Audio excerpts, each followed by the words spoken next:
Hello အားလုံးပဲမင်္ဂလာပါရှင် Crayon app channel မှာပြန်လည်ကြိုဆိုလိုက်ပါတယ်ဒီတစ်ခါကတော့ထူးထူးဆန်းဆန်းလေးဖြစ်သွားအောင်လို့ခရီးသွားရင်းနဲ့ပုံဆွဲကြမယ်ပေါ့နော်ဒီခရီးသွားရင်းနဲ့ပုံဆွဲတဲ့အကြောင်းအရာလေးတွေကိုလည်းသိကျင်နေဆိုလို့ရှင်အောက်မှာ link လေးပေးထားတယ်ပေါ့နော်အဲ့ထဲကနေပြီးတော့အစအဆုံးသွားကြည့်လို့လည်းရတယ်ဒီအခုလုံးမဲ့ဗီဒီယိုလေးကတော့ပုံလေးကို view ရှာရင်တန်းလန်းနဲ့ဒီပကြီးလေးကိုဆွဲပြမှာပေါ့နော်စိတ်ဝင်စားတယ်ဆိုလို့ရှင်တော့အဆုံးထိကြည့်ပေးကြပါနော်ဒီအခုကတော့စိန်ကျုံမှာရှိတဲ့စိန်ကျုံအရင်ရောက်မှာပေါ့နော်စိန်ကျုံမှာပဲ view to view ရှာပြီးတော့ပုံဆွဲမယ်ပေါ့နော်အရင်ဦးဆုံးစိန်ကျုံကိုသွားကြရအောင်အခုရောက်တာတော့ SD Island ပေါ့နော်စိန်ကျုံလို့ခေါ်တယ်ဒီကျွန်းမှာ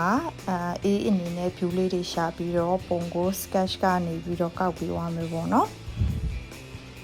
ဒီနားပတ်ဝန်းကျင်မှာ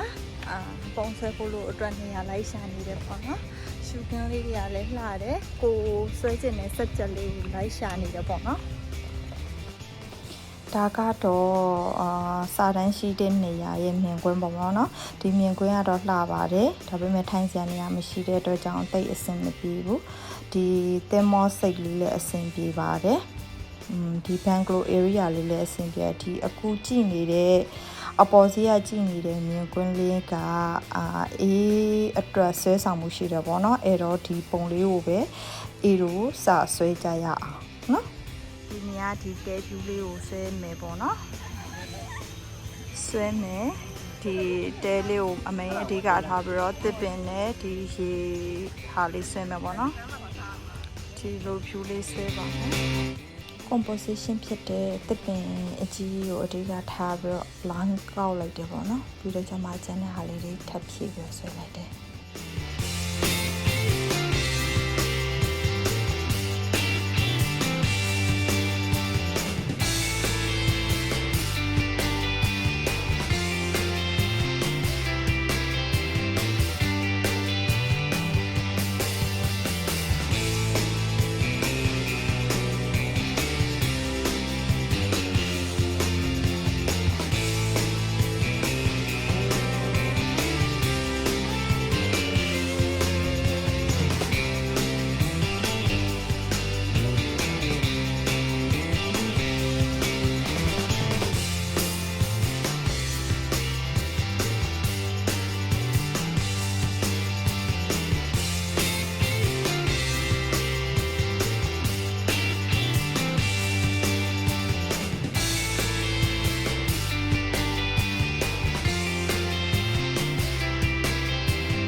ပုံလဲဆွဲပြီးဆိုတော့ပြန်တော့မယ်နော်Crayon Blog channel ကိုအဆုံးထိကြည့်ရှုပေးတဲ့တရားစီတိုင်းကိုကျေးဇူးတင်ပါတယ်ဒီ channel လေးကိုကြိုက်တယ်ဆိုလို့ရှင် like and subscribe လေးလုပ်ထားပေးဖို့လိုမယ်နော်နောက်ဗီဒီယိုတွေမှာပြန်လည်ဆုံတွေ့ကြရအောင်တတား